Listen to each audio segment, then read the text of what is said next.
Hi, I am Becca and welcome to Rue's Musings, bringing playful, philosophical yoga beats to Colorado Springs and beyond.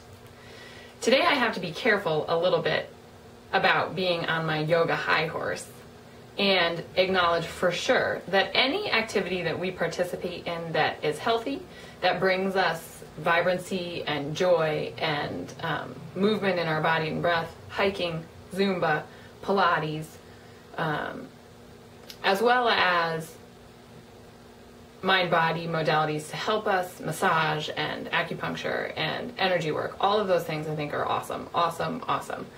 So I'm not dissing, not giving any of those a bad rap. However, when I think about all that yoga offers us as far as 4,000 years of tradition, the philosophy, the flexibility in our body, the strength in our body, primarily the intimacy it encourages for us to cultivate in our bodies, as well as the community.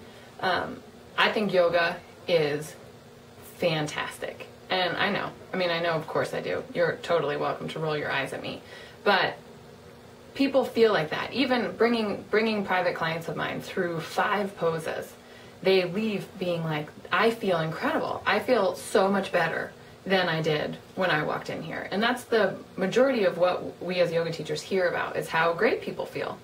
Which is not to say that injuries don't occur and other things don't happen, but the vast majority of how people walk away from a yoga practice feeling it's transformational. It's just magic.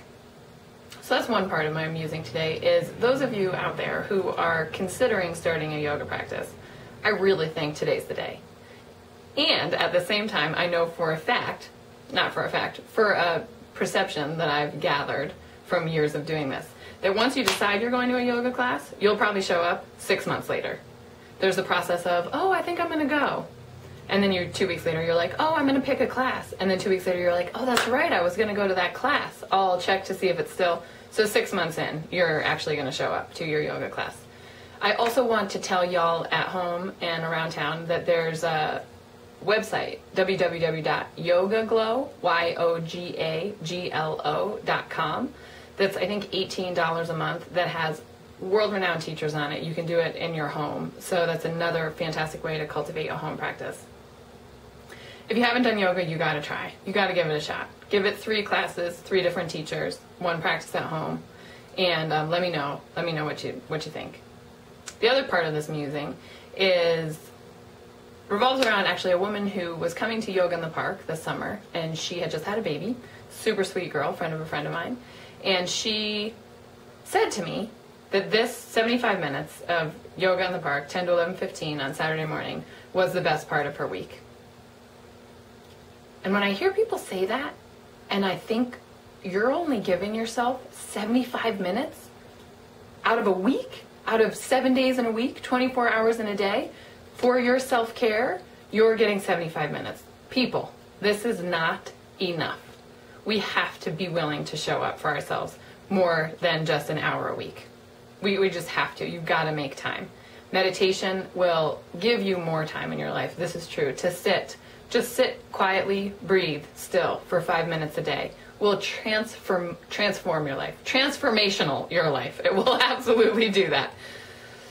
Yoga's awesome, and we need to give ourselves time every day to check in and say, who is it that I most want to be? What is it that I most want to cultivate in my life? That's just the way it is. Let me know how it goes. I am curious also about the other modalities in your life that you feel encompass all of that. Philosophy, body, breath, spirit. I want to know. I imagine Tai Chi and Taekwondo, those types of modalities, will all probably offer the same thing. So any questions, let me know. Post on Facebook. Share this, please, with your friends. And I will see you next week. Bye-bye.